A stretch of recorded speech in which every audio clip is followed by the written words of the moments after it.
Christmas பண்டிகை அப்படின்னு பார்க்கும் பொழுது எந்த அளவுக்கு சந்தோஷம் மிக்க கொண்டாட முடியுமோ அந்த அளவுக்கு சந்தோஷத்தோட நிறைய பேர் கொண்டாடவே இல்லை அப்படின்னு சொல்லலாம்.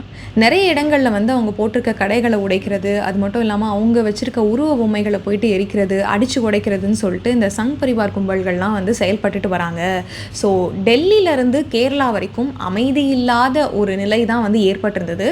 ரொம்ப அமைதியான முறையில் வந்து இவங்க கிறிஸ்மஸ் பண்டிகையை கொண்டாடுறதுக்கு மெயினான ரீசன் வந்து இந்த சங் பரிவார் கும்பல் தான் அப்படின்னு சொல்லி எஸ்டிபிஐனுடைய தேசிய பொதுச் செயலாளரான முகமது இலியாஸ் தும்பி அவர்கள் சொல்லியிருக்காங்க.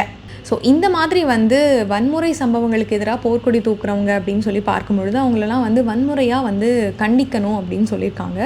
இந்த மாதிரியான விஷயங்களில் வெறுப்பையும் வன்முறையும் பரப்புறவங்களுக்கு வந்து கடுமையான சட்ட நடவடிக்கைகள்லாம் எடுக்கணும், அவங்களுக்கான உரிய தண்டனைகள் வந்து வழங்கப்படணும் அப்படின்னு சொல்லியிருக்காரு. அது மட்டும் இல்லாமல் இந்தியாவினுடைய பன்முகத்தன்மையாக இருந்தாலும் சரி, மத சார்பற்ற உணர்வுகளாக இருந்தாலும் சரி, மத சார்பற்ற உணர்வு அப்படின்னு சொல்லும் பொழுது நீங்கள் எந்த மதத்தினுடைய அடிப்படையில் வந்தாலும் சரி, உங்களுடைய கடவுளை நீங்கள் வழிபடும் பொழுது ரொம்ப அமைதியான முறையில் அவங்களுக்கும் வந்து நம்ம உபத்திரம் பண்ணாமல் இருந்தால் சரி, அமைதியாக இருக்கணும் அப்படிங்கிறது தான் இந்த இடத்துல மெயினாக நாங்கள் வந்து வைக்க வேண்டிய விஷயம் அப்படின்னு சொல்லியிருக்காரு அவர்.